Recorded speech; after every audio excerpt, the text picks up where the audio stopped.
Silencio o seu, né? Acabamos de ficar online no YouTube, já estamos transmitindo. Miguel, vou te pedir a gentileza de ir começando, só para a gente manter o horário, e eu vou falar com o professor Silvio Venosa, tá? Ótimo, perfeito. Perfeito. Bom, primeiramente eu queria agradecer a presença de todos, a presença virtual de todos, né? Queria um prazer imenso, uma oportunidade, eu acho que incrível. Queria adiantar que foi o maior número de participantes que se inscreveram até agora, e nós tivemos que fechar, inclusive, porque o limite é 10 mil, então nós tivemos que fechar, e muita gente que acabou se inscrevendo vai ver que não vai conseguir entrar e vai ter que entrar pelo YouTube, que nós já estamos disponibilizando. Enfim, isso mostra que o tema é o tema do momento, que é o principal assunto, que é a questão mais complexa, eu acho, que está sendo travada, e que mostra, por outro lado, também, que houve uma agilidade em querer criar uma solução para um problema que estava um pouco surdo, mas ele já estava acontecendo nos outros lugares.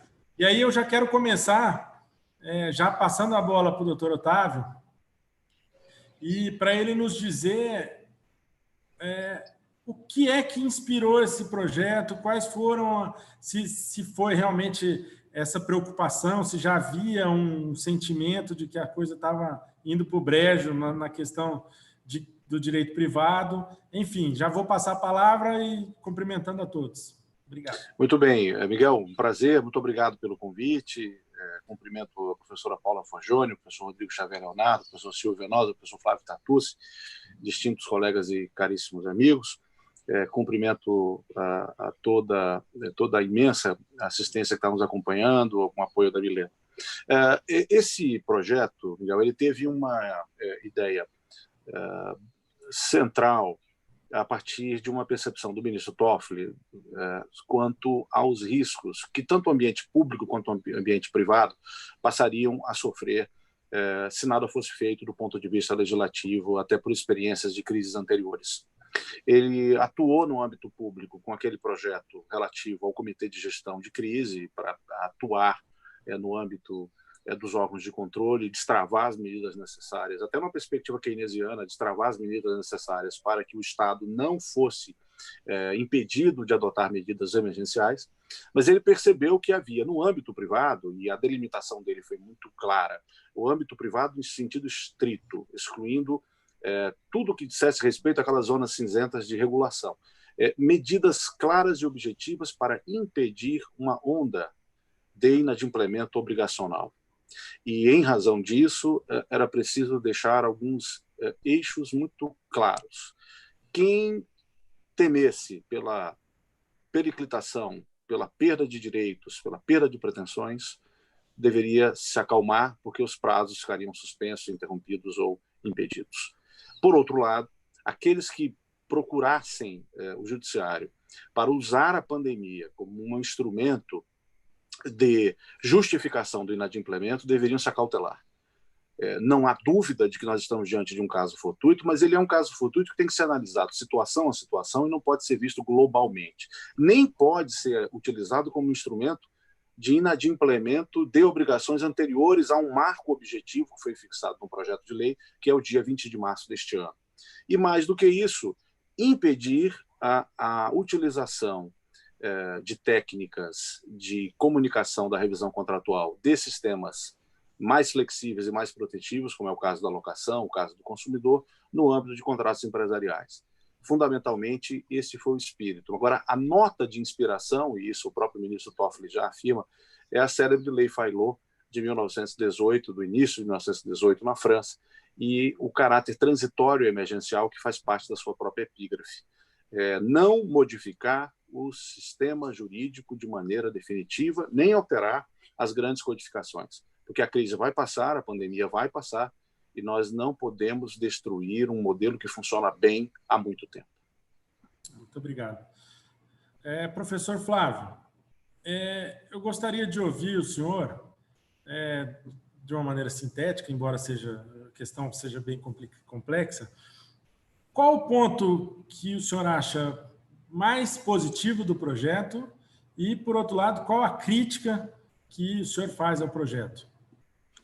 Bom, boa tarde a todos. Quero cumprimentar os colegas, amigos professores presentes. Quero agradecer também o convite do Miguel, que eu conheço há tanto tempo, e dizer que, no geral, o projeto é muito bom. Eu acho que foi o próprio professor Otávio que escreveu. Ele cria um mini código civil para um sistema de transição pelos problemas que nós estamos enfrentando hoje.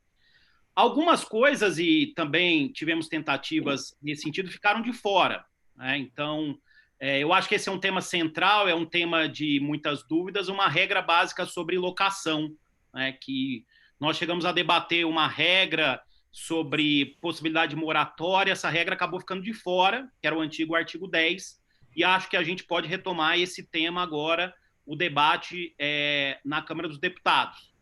Existia uma proposta inicial de moratória, depois ela acabou sendo substituída pela aplicação de uma regra do Código de Processo Civil, o artigo 916, e no final acabou sendo retirada, né? Então, acho que seria interessante a gente retomar esse debate sobre uma regra sobre locação. Acho que também seria interessante, e até o último momento foi debatido também, uma regra, saindo um pouco aqui do debate do contrato, sobre convivência familiar, sobre guarda de filhos, e uma regra também sobre testamento de emergência. Mas, no final, a proposição é muito boa, o projeto é muito bom, e eu acho necessário, sim, que nós tenhamos balizas mínimas para debater nesse momento. Claro que a gente não pode generalizar soluções, mas nós precisaríamos de uma lei básica e fundamental para orientar os aplicadores do direito, como esse projeto aparenta ser. Muito obrigado. Professora Paula, agradecendo a ilustre presença, queria perguntar, no âmbito dos estudos da senhora de direito comercial, o que é mais importante aí do projeto? O que modifica mais? O que ajuda, né? Vamos dizer assim. O microfone acho que está desligado. Peraí, deixa eu só... Acho que está aí. Aqui. Pronto. Boa tarde a todos. Miguel, muito obrigada pelo convite. Agradeço ao Migalhas também. Saúdo meus queridos amigos Otávio, Rodrigo e Flávio.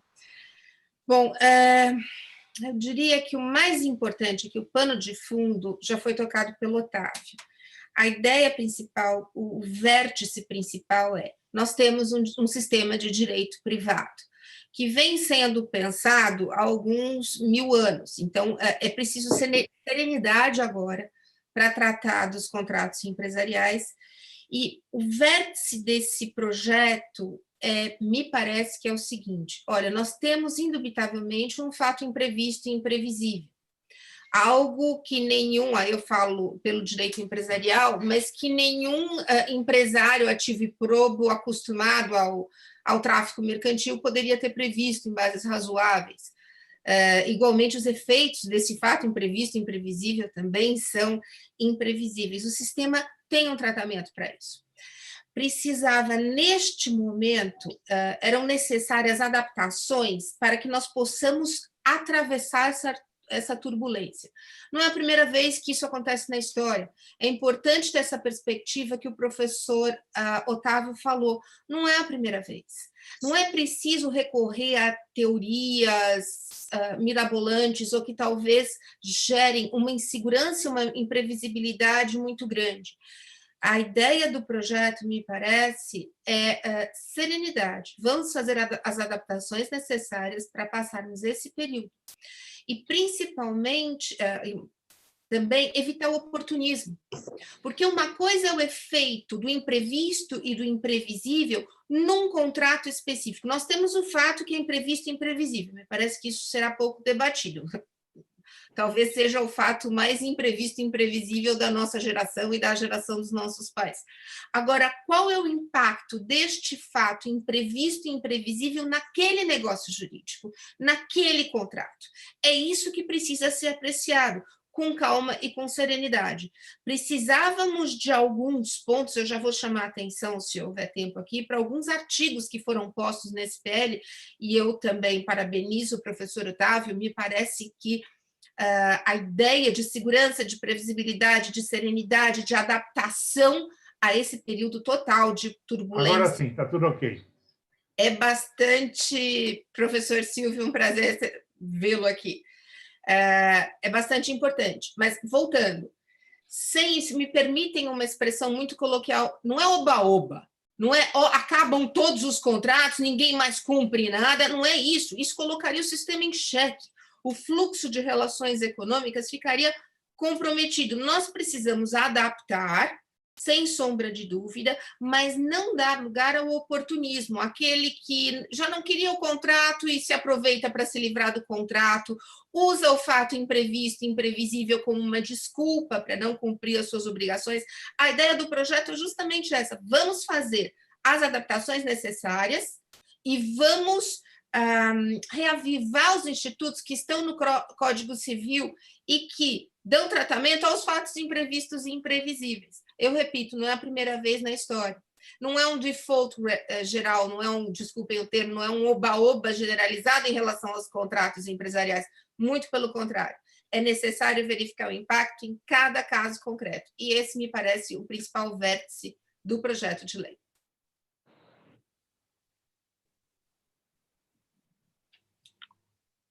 Miguel? Sem o áudio. Perdão, eu que chamo a atenção dos outros, agora estou sendo chamado a atenção. Eu sou um pouco analfabeto nessas questões de internet, por incrível que pareça. Doutor Rodrigo, eu ia passar a palavra ao senhor para ouvirmos aí nessas considerações iniciais as primeiras impressões do projeto e eventual crítica. Sei que o autor do projeto está aqui, mas a gente está num ambiente acadêmico e acho que... Miguel, eu só preciso fazer uma pequena correção, Miguel. Eu não sou o autor do projeto, eu coordenei os trabalhos juntamente com o ministro Toffoli e o ministro Antônio Carlos, mas sim, tanto a professora Paula quanto o professor Rodrigo Xavier Leonardo participaram do grupo que elaborou o projeto. Sim. O professor Flávio e o professor Venosa, em contatos diretos, também ofereceram contribuições, algumas delas foram incorporadas ao texto e até a menção a todos que estão aqui no relatório da eminente senadora Simone Tebet. Só para justiça, o professor Venosa fez uma sugestão de uma regra geral de fim de vigência, que acabou a senadora não aceitando, mas houve uma mudança na redação final para incluir em quase todos os artigos um prazo final, e esta aí é a cláusula Venosa disseminada ao longo do texto. Oi, Otávio e colegas. Olha, Otávio, eu entrei tarde porque eu tive um problema técnico aqui, porque ainda na minha idade já tinha dificuldades técnicas. Mas, Otávio, mando um abraço a você e a todos. Obrigado pela menção do meu nome. Estamos aqui, vamos ouvir. Desculpe. Doutor Rodrigo. Doutor Rodrigo, pois não. Bom, boa tarde a todos. Miguel, muito obrigado pela oportunidade de estar falando com vocês hoje e falando ao lado de juristas com os quais eu nutro não só uma grande amizade, mas uma grande admiração. O professor Otávio Luiz Rodrigues Júnior, a professora Paula Forgione, o professor Flávio Tartucci, o professor Silvio Venosa, todos autores muito importantes para nós. Eu gostaria de sublinhar desse projeto que, uma vez que ele pretende estabelecer regras transitórias para o direito privado, ele está ressaltando a importância da distinção entre o direito privado e o direito público, como colocado pelo professor Otávio Luiz Rodrigues Júnior. Né? Distinção essa que até não muito tempo atrás mantinha-se um tanto quanto esfumaçada em grande parte dos autores. O direito privado tem uma lógica própria, tem uma função própria e que ele precisa de soluções compatíveis com a sua realidade. E o projeto de lei reafirma isso. Outro ponto que eu gostaria de sublinhar é que toda a legislação, mudanças legislativas de pouco tempo atrás, costumavam apostar muito em enunciados abertos, em cláusulas gerais, em princípios, passando apenas diretrizes básicas que deveriam ser complementadas pelo juiz. Né? O poder do juiz na construção do direito. É perceptível metodologicamente nesse projeto que essa não foi a opção. A opção foi o estabelecimento de regras claras, precisas, para que, longe de propiciar um sem número de decisões desencontradas nos diversos tribunais brasileiros, houvesse uma orientação unificada, que é o que, em direito privado, mostra-se fundamental: segurança e previsibilidade. O projeto pretende somar à cultura jurídica nacional e às soluções que foram sedimentadas ao longo do tempo, tanto legislativas como doutrinárias e jurisprudenciais, com um determinado recorte tópico de regras objetivas, regras que homenageiam a segurança, homenageiam a previsibilidade dos negócios. Me parece que, do ponto de vista metodológico, isso é uma característica muito importante que precisa ser ressaltada. Perfeito, muito obrigado. Professor Silvio Venosa, nós estamos aqui nessa primeira rodada aqui, fazendo observações sobre o projeto, ainda preliminares, né? Queria ouvir do senhor, embora o senhor já tenha nos falado, dado a honra de nos falar ao Migalhas, e eu queria agradecer muito a colaboração do senhor. Sempre que a gente procura o senhor é sempre muito solícito. E aproveito para contar uma história rapidinho aqui. Eu conheci o professor Venosa há uns quase 20 anos, e eu me lembro bem no Demarest, o senhor não vai se lembrar disso, mas o senhor chegou numa sala de reunião e eu estava lá, o senhor entrou, fechou a porta e falou: não deve ser esse rapaz aí. Voltou e falou: eu achava que não era um rapaz como você, achava que era uma pessoa mais velha, que fazia migalhas, mas enfim, vamos conversar. Muito interessante. Mas enfim, eu queria ouvir essa primeira análise do senhor sobre o projeto e sobre essa importância dessas questões transitórias aí nesse momento pandêmico aí para o direito civil. Muito obrigado. Eu, de fato, agora já me lembrei desse episódio do Demarest. Faz tanto tempo, não é, meu caro? Olha, eu acho que o colega já ressaltou que este projeto tenta unificar as decisões dos tribunais do país, porque, mesmo com o projeto, nós não vamos conseguir evitar decisões contraditórias, nós vamos ter aí um número muito grande de ações, e pelo Brasil todo haverá decisões que serão certamente conflitantes. Mas essa tentativa é perfeitamente válida. Na parte que a mim me toca mais diretamente, que é a parte do direito civil, que é a parte condominial, a questão referente às locações principalmente, eu creio que o projeto procurou segurar a situação terrível que locadores e locatários vão enfrentar. Eu até sugeriria que se colocasse a redução do aluguel numa porcentagem na lei, e não apenas deixar em aberto. Podemos dizer que, nesse período crítico, o locatário pagaria 50% da locação, sem que se feche as portas da negociação. E como eu ressaltei na minha outra participação no Migalhas, nós não podemos fazer do judiciário, nesta pandemia, o repositório de todas as soluções. Ele não o será. Nós temos que esperar as boas decisões do Executivo. Está difícil, porque eles têm conflitos internos lá dentro, né? Um vai para um lado, outro vai para o outro. É mais ou menos como um clássico Palmeiras e Corinthians, onde cada um quer chutar no seu gol, sem ver que nós estamos, não num jogo, nós estamos numa situação que precisamos de unidade. E essa unidade e união nós não encontramos no Executivo. Mas o Judiciário não pode ser o repositório de todas as coisas, de todos os problemas que vão surgir. Eu creio que, nas locações, eu deixaria em aberto uma sugestão de uma porcentagem em que, obrigatoriamente, o inquilino devesse pagar. Não sei se isso seria o mais conveniente, porque também nós temos que ver a situação daquele locador que tem um único imóvel e sobrevive desse único aluguel. Então, serão múltiplas as situações. De qualquer forma geral, eu acho que nessa parte civilista, inclusive na parte de direito de família, no tocante à prisão por alimentos, na parte condominial, dando poderes específicos ao síndico, coisa que ele já tinha, mas que nós sabemos que na vida do dia a dia não se reconhece a figura deste sempre muito criticado síndico. Uma das atividades mais difíceis do Brasil é ser síndico de edifícios de apartamentos, principalmente. Então, em linhas gerais, eu creio que o projeto andou bem. Vamos esperar o texto final, mas fica aqui em aberto a discussão sobre o simples aluguel, uma porcentagem fixa obrigatória ou algo nesse sentido.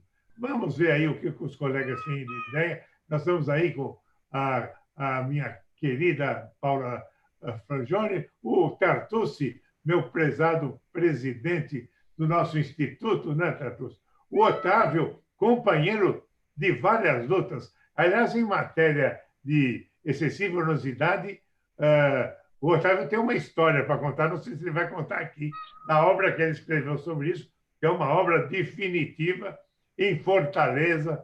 Eu li esse livro, ainda estava no rascunho, e não sei se o Otávio vai contar a história do livro. E nós estamos entre amigos, podemos falar. É um prazer estar com vocês. Muito obrigado. Prazer. Bom, nós entendemos aí, então, os princípios que motivaram esse novo regramento, né, transitório. Agora, eu queria queria pular do teor do projeto para uma outra discussão aqui final, que é o andamento dele no Senado, com o substitutivo da senadora Simone Tebet e as emendas que foram feitas. O que o senhor achou, doutor Otávio? Desfigurou alguma coisa? Essa questão, como é que ficou essa questão da própria locação, que o senador Anastasia já tinha sinalizado que deveria sair? Acho que talvez os organizadores tinham sopesado essa questão. E qual seria a solução para isso? Então, Miguel, você usou uma palavra muito sintomática, que é a palavra sopesamento. Um dos elementos centrais do projeto é que nós entendíamos que o legislador que deveria sopesar os valores em jogo e predefini-los. Nesse aspecto, até para que o projeto não se inviabilizasse, além do recorte no direito privado, nós tentamos ao máximo evitar situações nas quais houvesse uma tomada de posição a priori em face de interesses inconciliáveis em definitivo. Uma das únicas áreas nas quais nós avançamos um pouco esse sinal e tomamos um partido foi no campo da locação predial urbana.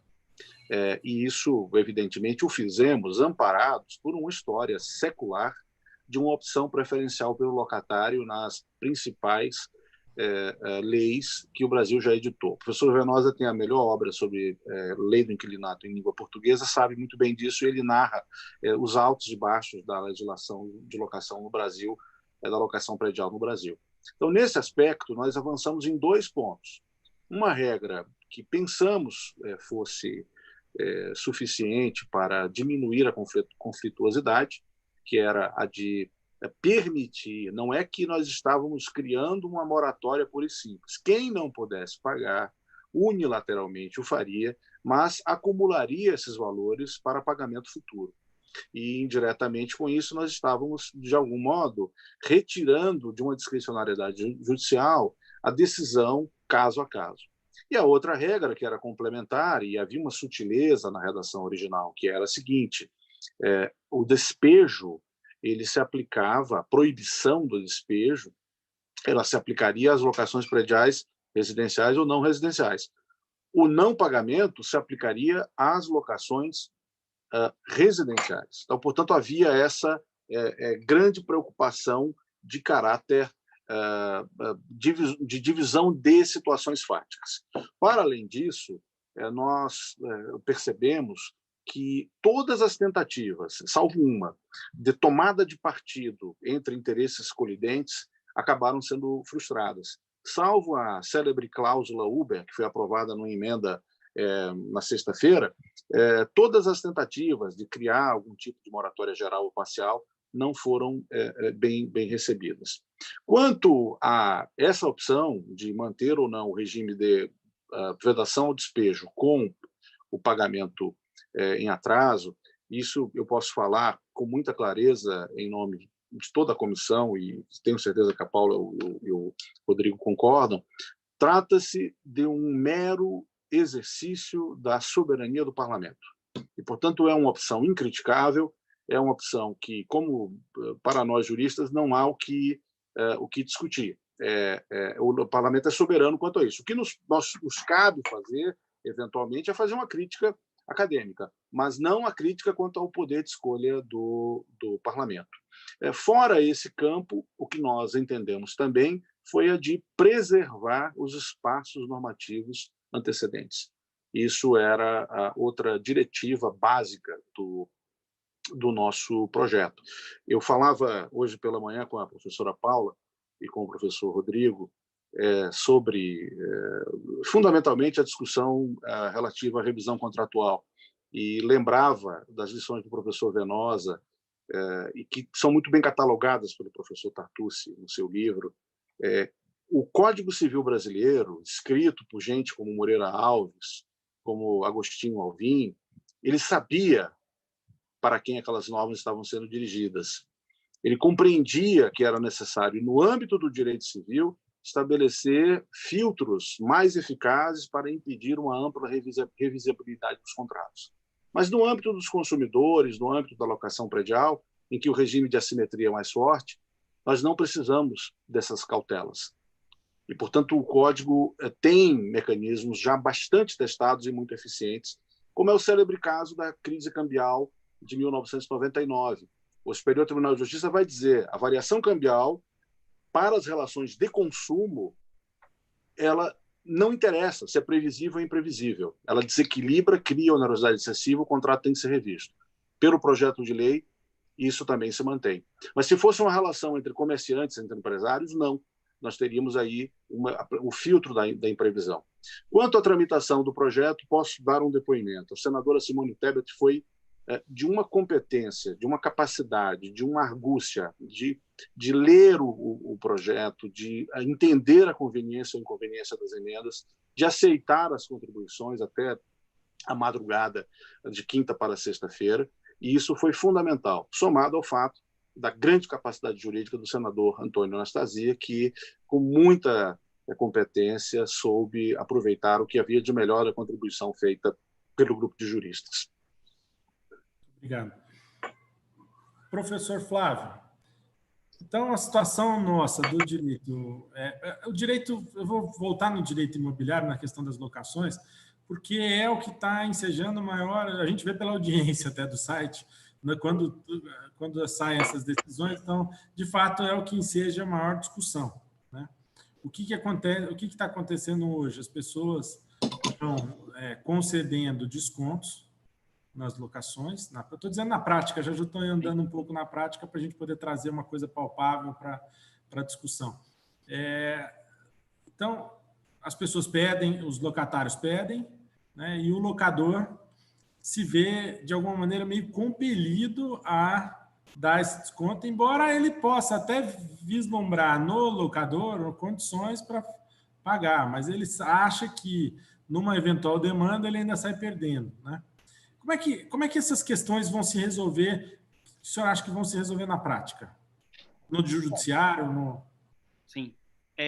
O primeiro movimento, eu acho que todos perceberam, foram os locatários comunicando já aos locadores as dificuldades de pagamento, especialmente nas locações comerciais, né? Eu percebi, inclusive, alguns modelos de propostas, alguns modelos de pagamento só a partir de junho, alguns modelos de pagamento de 30%, 20%, 50% na linha do que apontou o professor Venosa, e também vi alguns debates, alguns colegas defendendo que as locações elas precisariam sempre de uma análise caso a caso, né? Uma negociação caso a caso, né? Acho que realmente a gente tem que evitar a generalização.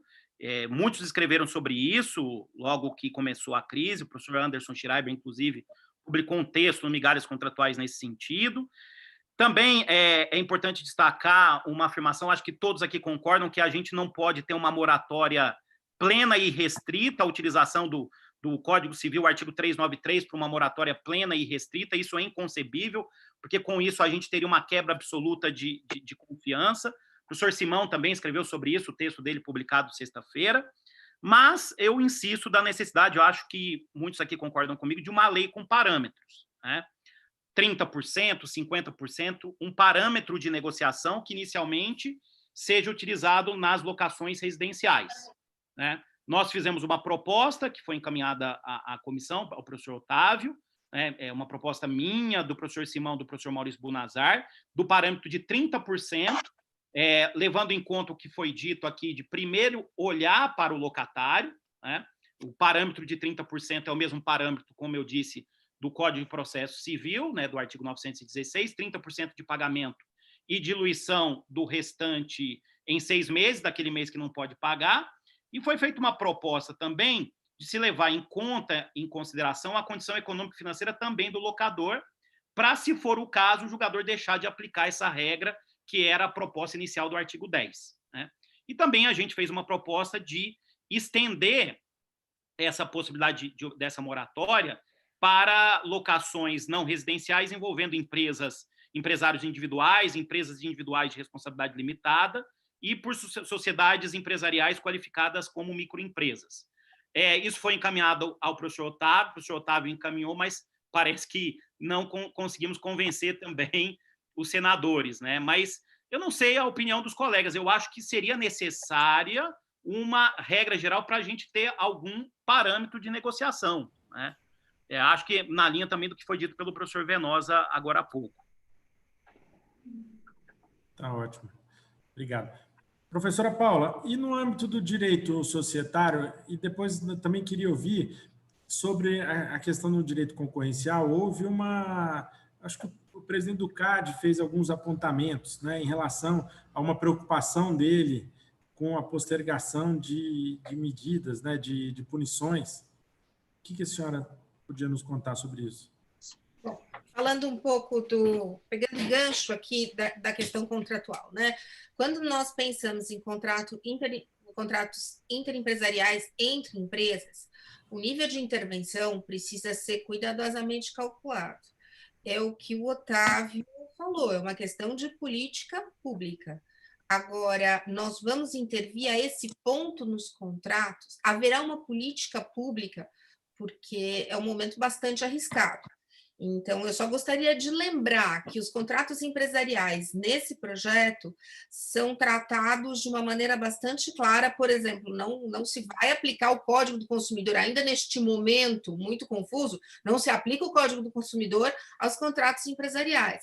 As locações empresariais são contratos empresariais. Então, nós precisamos ver com muita calma qual é a política a ser adotada, até para não resvalar num problema sistêmico que pode nos trazer consequências bastante acentuadas. Eu só gostaria de lembrar, isso é uma intervenção, e é uma intervenção forte nos contratos empresariais. Uma coisa são os locatários pessoas físicas, e outra coisa são as empresas. Nós precisamos ter isso em mente quando trabalhamos esse PL. Os contratos empresariais são apartados e possuem sua lógica própria. Agora, falando do concorrencial. O que acabou sendo introduzido na lei? Bom, o principal ponto são os contratos associativos que não precisarão ser notificados imediatamente. Eu devo dizer que esse era um inciso é um inciso bastante controvertido. As concentrações continuam tendo que ser notificadas, elas não estão fora ou nessa moratória. E é tudo que é importante a gente ter em mente desde a primeira redação do projeto de lei, é que isso é temporário, é para agora. As empresas estão se reunindo para resolver determinadas situações. O CAD tem que cumprir o seu papel, que talvez ele não esteja cumprindo de uma maneira satisfatória neste momento. O que vai acontecer? Nós vamos condenar as empresas por abuso de poder econômico, que pode acontecer? Isso me parece mais relevante, isso continua na lei. É uma coisa muito importante, inclusive para o Poder Judiciário, que não está sendo tratada no PL, não sei se deveria, mas o CAD deveria trabalhar melhor a questão do abuso de posição dominante e do abuso de poder econômico neste momento. O que nós temos no PL? Um waiver para contratos associativos, que já é uma categoria pouco, enfim, há muita discussão, o que são contratos associativos, a joint ventures, etc. Mas, enfim, isso está, de uma certa maneira, isso vai ser visto com bons olhos. E depois foram colocadas algumas coisas para acalmar os ânimos, que é, olha, obviamente as infrações e toda a interpretação da lei será feita considerando este momento histórico que nós estamos vivendo. E eu acrescentaria para o bem e para o mal. As empresas deverão ser penalizadas por abuso de posição dominante, por abuso de poder econômico, caso haja esse abuso. E o CAD não pode se furtar a esse papel histórico. E nem a lei está dando essa isenção ao CAD. O CAD deve seguir, sim, olhando o mercado de perto, porque dois movimentos devem acontecer aí e são bastante complicados. Um grande movimento de concentração ou durante e pós-pandemia. Isso é uma coisa que nós, do direito concorrencial, vamos ter que parar e analisar. Há países, desculpem, mas a União Europeia e mesmo os Estados Unidos, mas a União Europeia está discutindo cláusulas de dispositivos legais de barreira para impedir a aquisição do controle das empresas estratégicas pelos chineses. São assuntos incômodos, mas são assuntos que o CAD vai ser chamado pela sociedade para tratar. E, repito, não há nenhum tipo de isenção, o PL não dá ao CAD nenhum tipo de isenção para não cumprir o seu papel de vigiar o abuso de posição dominante, os cartéis nocivos e o abuso de posição, o abuso de poder econômico. Perfeito. Professor Rodrigo, eu queria, para a gente poder, então, já ir entrando nas questões do projeto, se o senhor pudesse falar um pouco da questão dos contratos agrários, que vão sofrer muito agora com as questões de exportação, vai haver muito problema, eu acredito. Perfeito. Veja, a questão dos contratos agrários, ela estava originariamente no projeto de lei, até como por uma importante colaboração do professor Fernando Scaff, da Universidade de São Paulo, que compôs a comissão, mas durante a tramitação legislativa no Senado, acabou prevalecendo uma ideia de que não seria oportuno a inserção dos contratos agrários no projeto de lei, seja porque há outros projetos de lei tratando do mesmo assunto, seja porque talvez não houvesse, dentre os segmentos que demandariam uma intervenção mais direta, os contratos agrários não estariam presentes. Agora, de qualquer maneira, os contratos agrários são negócios jurídicos, são contratos, e toda a disciplina que o projeto de lei ressalta, seja em termos do caso fortuito ou de força maior, seja em termos das possibilidades de revisão, acabarão impactando nesses contratos também.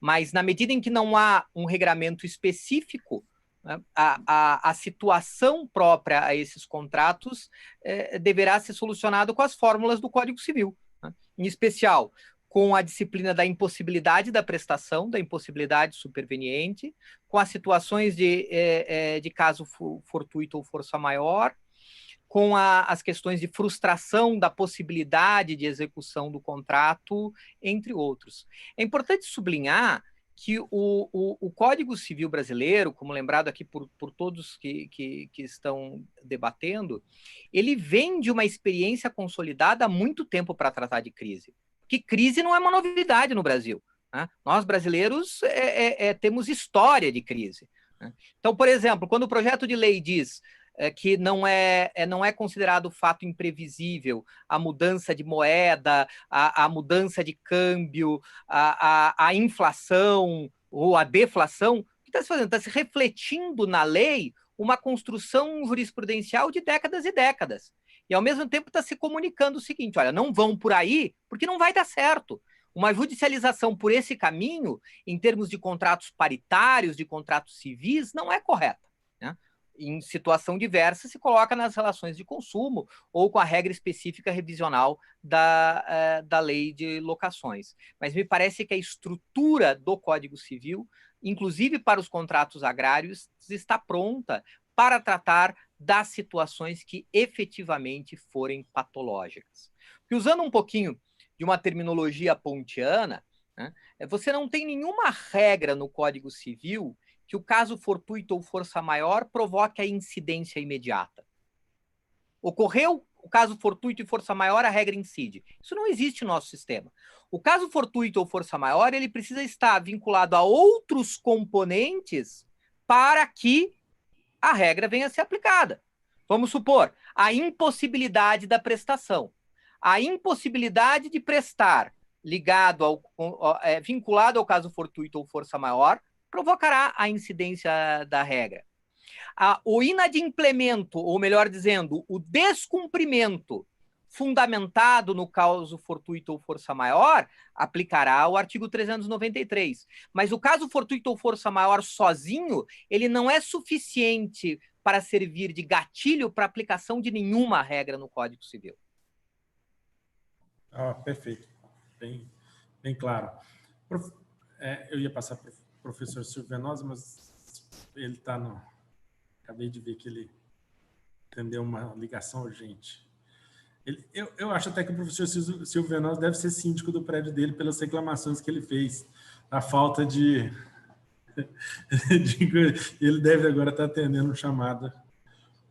Professor Venosa, o senhor está com o microfone só para ligar o microfone. Desculpe, a gente fica aqui em home office e começa a ligar todo mundo. O senhor é síndico do prédio aí, né? Eu fiquei cogitando aqui enquanto eu estava aguardando. Não, eu estava dizendo, eu estava brincando só, porque o senhor falou da... Conselho Fiscal, mas já fui síndico várias vezes. É um cargo difícil. Imagino. Eu queria ouvir o senhor. O senhor falou também no Migalhas outro dia sobre essa questão que o professor Rodrigo falou muito bem aqui, sobre a diferença entre o caso fortuito e a força maior e essa situação que nós estamos vivendo. Eu queria ouvir de novo o senhor sobre isso, se o senhor puder nos falar, porque muita gente não viu também. E também eu queria que o senhor me falasse sobre a questão da prescrição, fazer uma provocação, né, da prescrição e da decadência no projeto. A prescrição que é tão importante para o direito, né? É a garantia do vencimento das situações jurídicas. O fórum não está aberto, mas os prazos não estão correndo, mas a rigor os fóruns estão abertos. Nós precisaríamos suspender realmente a prescrição nesse momento, sobretudo, e também houve a suspensão da prescrição aquisitiva também, né, que é do uso capião. Enfim, queria ouvir o senhor. Bom, meu caro, repetindo o que nós falamos sobre caso fortuito ou força maior, no direito brasileiro, as duas situações são equiparadas, ou se há um fato do príncipe, ou se é um terremoto ou uma pandemia, são tratados da mesma forma. O colega já lembrou que, inclusive da lição de Pontes de Miranda, que o caso fortuito não é automático, tem que se provar várias circunstâncias. E o Código Civil tem um artigo bem sintético, onde ele fala que a existência de caso fortuito ou força maior atingem os contratantes, salvo se algum deles se comprometeu expressamente a cumprir o contrato, ainda que em caso fortuito. É uma exceção absoluta à regra. E, na questão devida da prescrição, eu creio que o pessoal que redigiu o projeto está certo nessa hipótese, porque a situação brasileira, sem a gente ir para os exemplos estrangeiros, ficou muito confusa, com alguns estados fechando mais a sociedade do que outros, uns sabendo se podem trabalhar ou não, alguns discutindo o que é serviço essencial, e a prescrição suspensa ou interrompida não vai prejudicar ninguém, creio que só vai beneficiar, e tanto a extintiva como a aquisitiva, o uso capião, não vai prejudicar e vai facilitar o fato de que, embora os tribunais estejam funcionando, o acesso ao advogado, o acesso aos escritórios de advocacia e o acesso aos tribunais, enfim, não é o mesmo. É dificultado pelo próprio isolamento, não é? Então, eu creio que, nesse ponto, nós não podemos criticar o projeto. E os demais pontos estão sendo aí muito bem discutidos pelos colegas, a questão das locações, lembrando o que a professora Paula falou, que os contratos empresariais devem ser vistos de uma outra forma, ainda porque há contratos empresariais entre duas grandes multinacionais, que o comportamento deve ser um, e um contrato empresarial de locação com um pequeno armazém de esquina e que tem pouquíssimo movimento, essa situação é bem diferente, apesar de ser também contrato empresarial. Em síntese, eu creio que, nesse resumo que eu fiz do que eu já falei aqui para o Migalhas, estivemos nesses limites. Muito obrigado, professor. Nós vamos chegando agora num momento que é péssimo, porque a gente vamos caminhando para o fim, porque eu sempre fico tentado a continuar, porque os assuntos são muitos, né? E esse assunto é muito, mas a gente sabe que também os senhores têm horário e as pessoas também, às vezes, não conseguem acompanhar tudo. Então, pedindo até para a gente poder, quem sabe, numa outra oportunidade, voltar aqui e discutir os outros pontos, logo que a Câmara aprovar. Vamos ver se o presidente Rodrigo Maia já vai pôr em prática e o presidente da República sanciona, né, se houver o entendimento dele nessa parte também. Houve até um comentário de um leitor que se intitula Jair Bolsonaro, ele disse: se eu sancionar, tá ok? Eu falei, bom, então vamos aguardar também o presidente da República. Professor Otávio, então eu queria encerrar passando a palavra para cada um dos senhores, fazendo uma última análise sobre o projeto ou sobre algum ponto que eu tenha aqui olvidado. Eu acabei de me lembrar aqui da questão do Código de Defesa do Consumidor, né, que houve, ficou suspenso um artigo do Código que trata exatamente da questão de devolução, né, dos produtos nesse período. Queria ouvir o senhor as informações finais e também, se o senhor puder comentar essa questão aqui do Código de Defesa do Consumidor, que é também uma das questões palpitantes aí. O microfone do senhor, agora eu aqui. Aí. Microfone do senhor, está ligado? Professor, doutora... Acho que é embaixo o microfone. Isso, agora aí, não, cadê o microfone? Embaixo do lado esquerdo aí. Agora sim, você perguntou para o Otávio, né? Isso, perfeito. Pronto. Estou audível. Sim. Eu queria concluir dando uma notícia da tramitação, né? Os autógrafos ainda aguardam o envio à Câmara dos Deputados. Na Câmara dos Deputados haverá designação de um relator, apresentação de emendas. Acreditamos que uma votação rápida. Haverá, se ocorrer alguma modificação no texto, o projeto volta ao Senado para que o Senado analise exclusivamente aqueles pontos que foram alterados pela Câmara. Quanto à sanção presidencial, acreditamos que é também de interesse do governo, até pela política de diminuição da judicialização, que o projeto seja sancionado, salvo se algum elemento estranho ao projeto que seja considerado um malefício para o sistema acabe passando, talvez esse ponto possa até vir a ser vetado. Sobre a questão da pressão e da cadência, eu queria fazer um rápido comentário. Esse texto foi muito burilado e você me faz lembrar agora um diálogo que nós tivemos com a senadora Simone Tebet na quinta-feira à noite, ela dizendo, olha, sou professora de Direito Administrativo, então vou fazer aqui uma pergunta que não me tomem por uma jejuna, mas por que não falar em suspensão, interrupção, impedimento dos prazos de prescrição e decadência? E de uma vez só, de uma maneira mais sintética e simples. Eu disse, senadora, o problema é que em todo o direito civil, há séculos se diz que a decadência tem um regime próprio, e as principais diferenças entre a pressão e a decadência é que na decadência não se aplicam as regras de impedimento, de suspensão e de interrupção. Então, nós precisávamos dizer isso de uma forma contrária, mas sem que o leitor ou o próprio legislador entendesse que o legislador não sabia do que estava fazendo. Então, essa preocupação com algumas sutilezas levaram a redação ter sido muito burilada. Recebemos, nesse ponto, inclusive, contribuições dos professores Bunazar, Natúcio e Simão e de alguns outros colegas para melhoria. Quanto ao Código de Defesa do Consumidor, nós temos um dos melhores códigos de defesa do consumidor do mundo. Quem tem a oportunidade de viajar para o exterior sabe do que eu estou a dizer. O grau de proteção que um brasileiro possui no seu próprio país, comparativamente com o exterior, é totalmente insusceptível de qualquer tipo de comparação.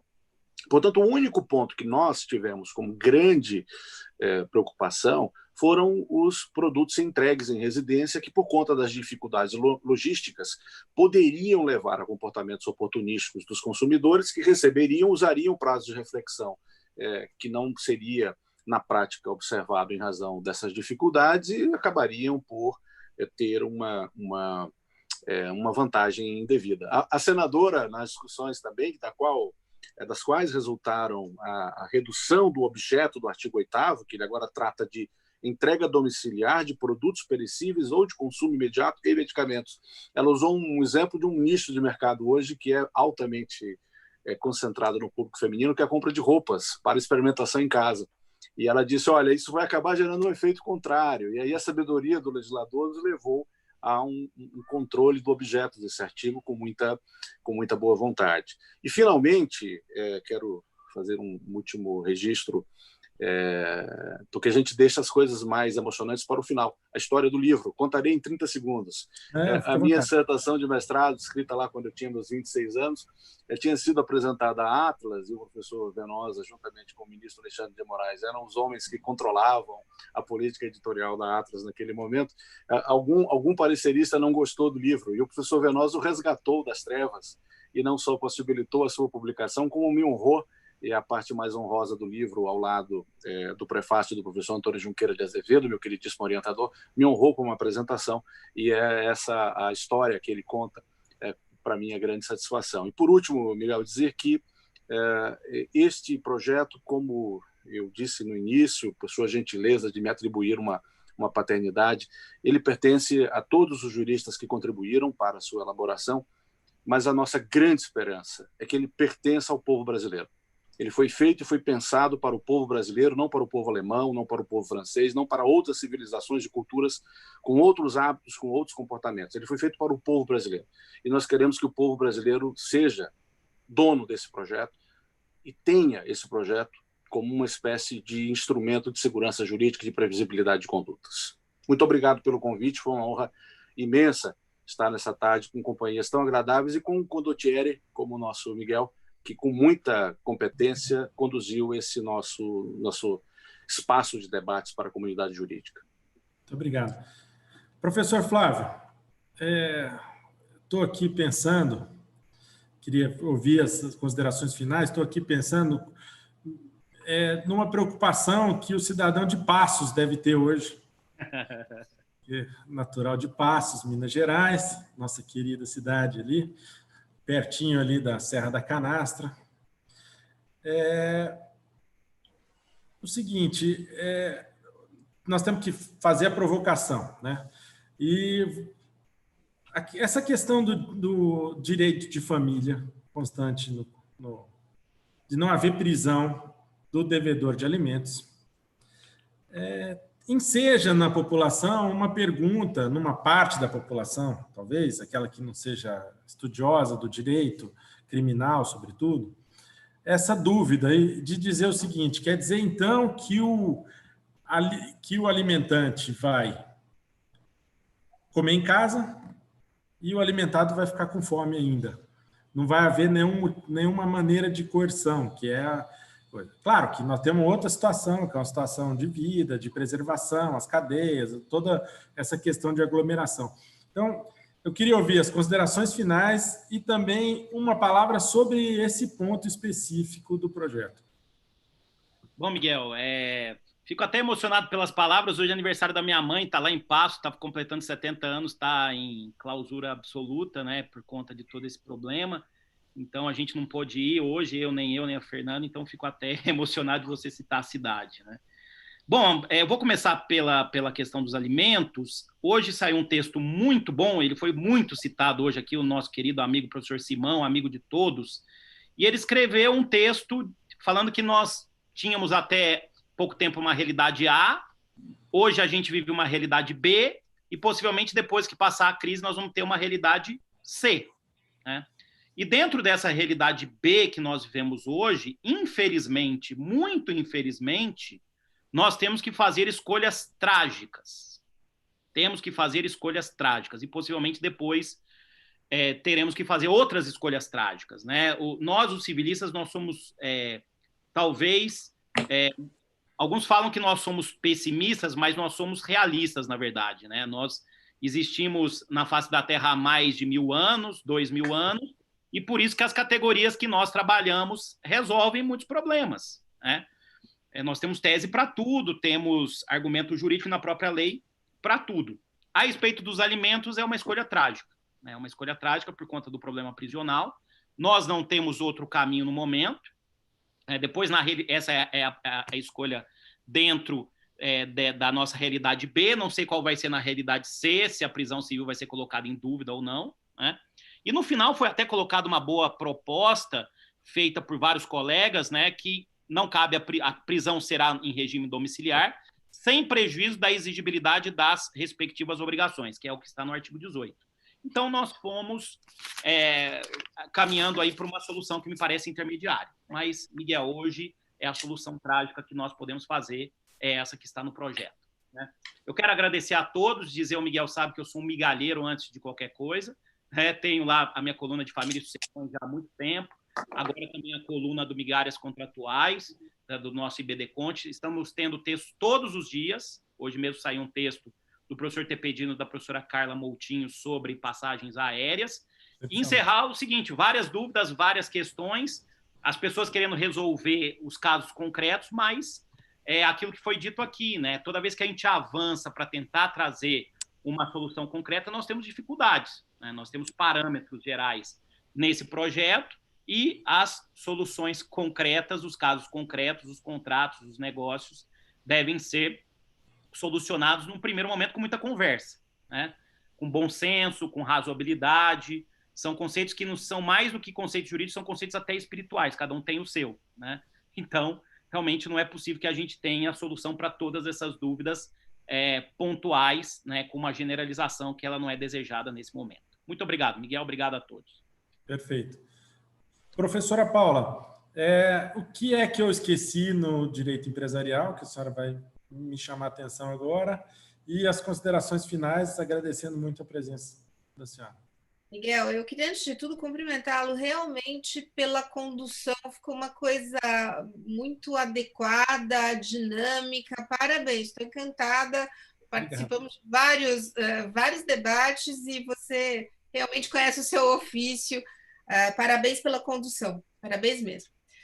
Bom, eu gostaria de deixar uma mensagem final, que é a ideia de que o projeto, o PL, quer diminuir a judicialização. Por exemplo, se você pegar o artigo 7º, na verdade, ele é uma consolidação de jurisprudência, como disse o professor Otávio. No passado, depois de muita discussão, essa questão cambial, etc., vários pontos não foram considerados fatos imprevistos e imprevisíveis. Na questão cambial, nós tivemos o problema do leasing, mas em momentos de crise, Esses fatos não foram considerados imprevistos e imprevisíveis. Isso já foi muito debatido na doutrina, especialmente na jurisprudência. Eu pego esse exemplo para mostrar que não uma das principais ideias do projeto, evitar a judicialização e não abarrotar ainda mais o nosso poder judiciário, e não disseminar essa conflituosidade na sociedade brasileira, ainda mais neste momento. Acho que esse é um dos principais pontos. E aí eu já gostaria de me encaminhar para o final, lembrando o seguinte: a colaboração entre os agentes econômicos. Não se trata de planejar um mundo ideal, onde todos serão amigos, etc. É uma coisa bastante objetiva. Há estudos no campo da economia comportamental, enfim, e no campo do direito comercial, que demonstram que você pode colaborar ainda que em situação de guerra. Os franceses e os alemães colaboraram, ainda que em situação de guerra, nas trincheiras. Você precisa ter essas condições para a colaboração. Isso diminui a litigiosidade da sociedade, isso traz benefícios para todos. De novo, não se trata de uma visão de uma sociedade ideal, mas se trata, sim, de estimular esse tipo de negociação.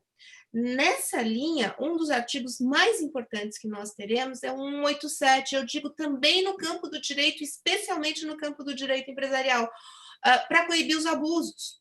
Para coibir os abusos no campo do direito contratual e estimular essa colaboração. A partir do momento em que o projeto de lei vem e fala, olha, nem adianta discutir isso, porque está aqui, ó, não vai ser fato imprevisto, imprevisível, não me venha com oportunismos neste momento, porque não são fatos imprevistos e imprevisíveis, o fluxo de relações econômicas melhora, ele é azeitado. E é essa uma das principais ideias do projeto, diminuir a litigiosidade e aumentar a colaboração entre os agentes econômicos, aí falando da minha parte no direito empresarial, não de uma maneira fora da realidade, muito pelo contrário, conhecendo e respeitando a realidade do mercado brasileiro, em que a esmagadora maioria dos empregos vem das pequenas e médias empresas. E essas que nós precisamos realmente estimular neste momento. Muito obrigada. E parabéns de novo. Miguel, parabéns, Milena, que organizou tudo também. Milena, muito obrigada por sua paciência com todos nós e pelos inúmeros cuidados e e-mails durante essa semana para nos organizar. Muito obrigada mesmo. Obrigado, professora. Professor Rodrigo, a professora Paula levantou uma questão que me parece bem colocada, que é diminuir a litigiosidade brasileira, né? De fato, nós somos um povo latino e gostamos de briga e vamos para o judiciário. Agora, não faltou isso no código, talvez, no projeto? Um chamamento à mediação, à arbitragem nas questões empresariais? E essa é uma pergunta. A segunda pergunta é, depois que a gente faz algum trabalho, por mais pensado que seja, a hora que ele vem a lume, vieram vários apontamentos. Vocês sentiram que faltou alguma coisa, que poderia ter entrado mais em algum ponto? Essa é a minha pergunta e as considerações finais também aguardando. Excelente. Miguel, gostaria de me somar aos que me antecederam e agradecer imensamente a oportunidade de estar aqui essa tarde, com toda a audiência do Migalhas. A sua condução foi maravilhosa, perguntas instigantes e que nos permitiu extrair de cada um dos expositores as suas principais reflexões sobre o tema. Então, respondendo às duas questões e uma apreciação final. Não haveria a falta de um convite à mediação, um convite à arbitragem? Me parece que o ordenamento jurídico brasileiro, em outros diplomas legislativos, já tem isso muito presente. Seja no Código de Processo Civil, seja na Lei de Arbitragem Brasileira, uma lei sofisticada, uma lei eficiente. E tanto a mediação como a arbitragem, elas só vão funcionar desde que os players, desde que os participantes, de fato, estejam imbuídos de um desejo delas participar. Sob pena de simplesmente criar um degrau a mais para chegar onde os litigantes gostariam de estar desde sempre, que era no Poder Judiciário. Então, me parece que, dentre as matérias que foram escolhidas para esse projeto de lei, não seria interessante trazer alguma regra diversa da que nós temos no nosso ordenamento sobre mediação e arbitragem. Toda vez que nós falamos em intervenção no direito civil, intervenção nos contratos, mais difícil do que determinar o que tem que mudar, é necessário uma serenidade clara para decidir o que deve ser mantido, né? Então, vou dar um exemplo prático. Eu vi durante o bate-papo, o chat que fica aqui ao nosso lado, muitos dos ouvintes perguntando, mas e o contrato de shopping center? Por que as lojas ficam fechadas? Como é que vai ficar o lojista? Você tem dezenas de modelos de contratos de shopping center. Você tem lojas que pagam aluguel e condomínio. Você tem lojas que pagam condomínio e não pagam aluguel. Você tem lojas que pagam condomínio e pagam um percentual de vendas a título de aluguel. Você tem... esse é um mercado tão complexo que seria rigorosamente impossível desenhar uma regra que conseguisse tratar da pluralidade desses contratos. E, ao mesmo tempo, o espaço concorrencial dos shopping centers é tão grande, a disputa pelas marcas do mix de lojas, e o papel das associações de lojistas é tão relevante que vale mais a pena acreditar no potencial das associações de lojistas de negociar, porque para não se perder o mix de lojas de cada shopping, do que uma determinada intervenção. Então, veja, às vezes, num primeiro momento, pode se pensar, mas por que não se falou de shopping center? Há uma razão muito particular deste segmento de mercado. O projeto de lei também ressalta como o direito civil é uma questão federal, né? E aí coloca a fragilidade da iniciativa de vários estados que estão tentando legislar sobre matéria de direito civil no que diz respeito às mensalidades escolares. Há projetos de lei de vários estados querendo interferir na precificação do contrato de prestação de serviços, o que me parece absolutamente inconstitucional. E era também um determinado setor que o projeto de lei não poderia entrar, porque os contratos de prestação de serviços educacionais também são marcados por uma pluralidade tão grande que você não conseguiria fixar uma orientação normativa única, né? O professor Alcides Tomazetti Júnior, da Universidade de São Paulo, costuma ensinar que as leis e as relações jurídicas estabelecem uma escolha entre interesses subordinantes e interesses subordinados. Por vezes, é possível o legislador fazer essa escolha de maneira adequada. E me parece que o projeto de lei, na união dessas três grandes instituições, em primeiro lugar, o Poder Judiciário, na pessoa do ministro Dias Toffoli e do ministro Antônio Carlos Ferreira. Em segundo lugar, o Senado Federal, desses grandes juristas e legisladores, que são o senador Antônio Anastasia e a senadora Simone Tebet. E as universidades que participaram. A Universidade de São Paulo, a PUC de São Paulo, a Universidade Federal do Paraná e a Universidade Federal de Santa Catarina, professores dessas universidades e mais advogados, puderam se unir para, de fato, procurar fazer uma escolha que chegue ao máximo do ótimo, né? Ao máximo da percepção de em que pontos a legislação pode escolher interesses subordinantes e interesses subordinados, e em quais outros pontos que nós temos que confiar no poder de negociação, no poder de ambos os contratantes adotarem uma postura colaborativa, pois, como já há muito tempo explicava Emílio Betti, a relação obrigacional sempre exige cooperação, porque o adimplemento ele sempre é um ato do outro, né? Fazendo assim, renovo o meu agradecimento, os meus votos de sucesso ao Migalhas e o prazer de ter participado dessa sessão. Muito obrigado. Obrigado.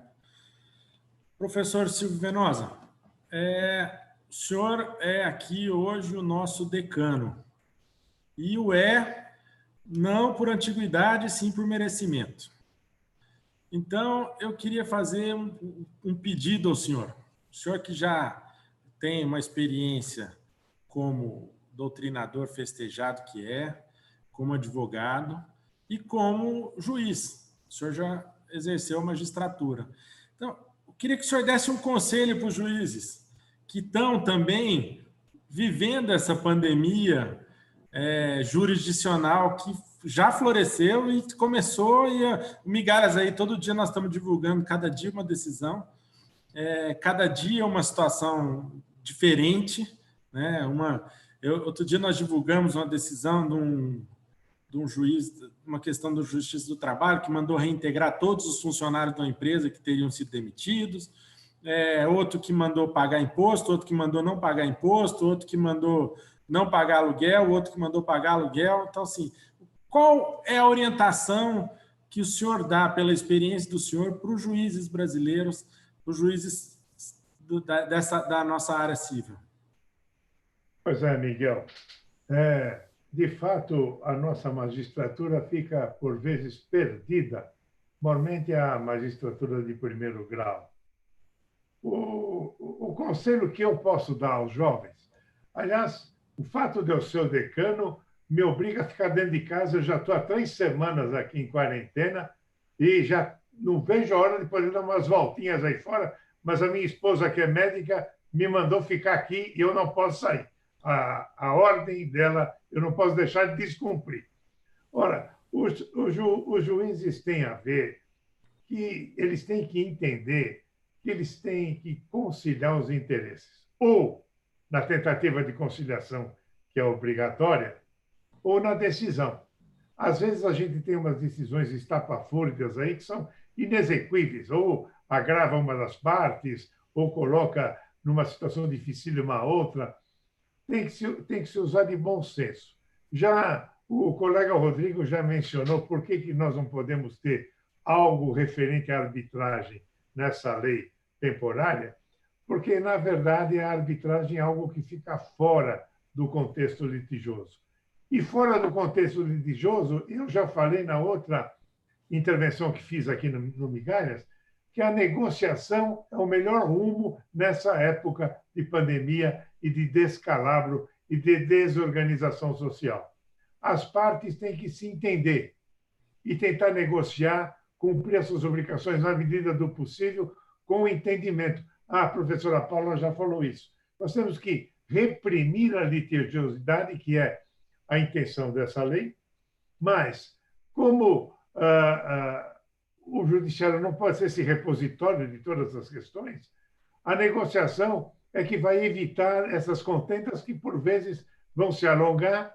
Daqui a algum tempo nós já esquecemos da pandemia, mas os tribunais ainda estão julgando questões atinentes a ela, de modo que o conselho que fica é chegar a um acordo, negociar, cumprir a obrigação até o limite que lhe for possível e o credor receber a obrigação da melhor forma possível, porque nós estamos numa crise muito grande. Apenas para mencionar, você lembrou a cidade de Passos, do nosso querido colega, nosso querido colega Flávio Tartucci. Ela faz parte do início da minha carreira judiciária. Eu fui juiz em Altinópolis e, nos finais de semana, quando eu estava enjoado da cidade, que tinha... Eu gosto demais de Altinópolis, mas tinha uma rua principal e outra, uma que chegava, outra que voltava. Eu ia até São Sebastião do Paraíso ou até a sua cidade de Pastos, meu caro. E agradeço a possibilidade de estar aqui nessa discussão do Migalhas, a Paula, a Otávio Luiz, meu companheiro de tanto tempo, isso ele já falou e já denunciou a minha idade, ao Rodrigo, meu caro colega, a Milena, organizadora, e ao Flávio Tartucci, o mineiro de Quatro Costados. E, como já falei a Milena e as auxiliares aqui de Migalhas, o Dia do Jurista não começa bem antes de lermos Migalhas. Migalhas faz parte de nossa vida. Estou à disposição de vocês para qualquer outra discussão. Esperemos o texto final dessa lei. Se precisar de nós para aconselhar o texto, discutir o texto, continuamos às ordens. Abraço fraternal a todos. Muito obrigado a todos. Milena, depois você pega esse trechinho aí para a gente fazer um comercial aí, que a gente vai ganhar muito dinheiro com essa parte aí final aí do professor Silvio Venosa. Mas eu queria agradecer a todos. começo com a doutora Paula, ao doutor Otávio, doutor Rodrigo, professor Silvio, o nosso mineiro Flávio Tartucci, e Passos, de fato, o senhor falou de Altinópolis, eu vou só fazer um comentário. Meu pai era juiz numa cidadezinha que chamava Patrocínio Paulista, que é limítrofe, o município limítrofe a Altinópolis, e é por isso que eu conheço muito bem Passos, e já fui várias vezes, e conheço aquela região ali da Serra da Canastra, que é maravilhosa. Enfim, mas em nome do professor Otávio, eu queria dizer que é um orgulho para nós, brasileiros, um orgulho para nós que pensamos direito, que estudamos um pouco sobre isso, para nós, para o Migalhas, para nós que trabalhamos, terem pessoas abnegadas como vocês, que fizeram esse trabalho, e não é simples, eu sei que é custoso, imagino o trabalho que deve ter tido, e que é um trabalho voluntário, despretensioso, gratuito, e que vai trazer muito para o direito brasileiro. Mas não só os senhores que fizeram o projeto, como todos os estudiosos também, o professor Flávio, o professor Silvio Venosa, que estudam o processo civil, o direito civil, que estudam essa área do direito e que contribuem sempre com a melhora do direito brasileiro. Queria agradecer, então, a vocês, agradecer a presença de todos e dizer que vamos ter que voltar, né? Provavelmente nós vamos voltar numa outra reunião dessa para discutirmos aí, acho que na segunda fase ou na terceira fase do nosso momento aí, porque vamos ter, como o professor Flávio disse, vários momentos dessa crise. Estamos vivendo uma delas. Muito obrigado a todos e uma boa tarde. Boa tarde, muito obrigado. Obrigado. Muito obrigada. Honra. Boa tarde a todos. Obrigado, Milena.